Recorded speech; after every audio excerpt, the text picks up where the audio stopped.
வெளியில பார்த்தா பாத்திரம் ரொம்ப சுத்தமா இருக்கு, பாத்திரத்தின் உள்ள பார்த்தா முழுவதும் அழுக்கா இருக்கு.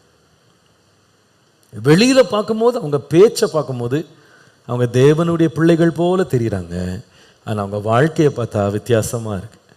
வெளியில கற்பனைகளை போதிக்கிறாங்க, ஆனால் இந்த பரிசேயரை பார்த்து சொன்னாரு, விதவைகளின் வீடுகளை பட்சிக்கிறவர்களா இருக்கிறாங்க. அப்போ அவங்களுடைய உள்ளத்துக்குள்ளேயே அவங்க வாழ்க்கைக்குள்ளேயே ஒரு ஐக்கியம் இல்லை. ஸோ மனுஷனுக்குன்னு ஒரு வாழ்க்கை, மனசுக்குன்னு இன்னொரு வாழ்க்கை.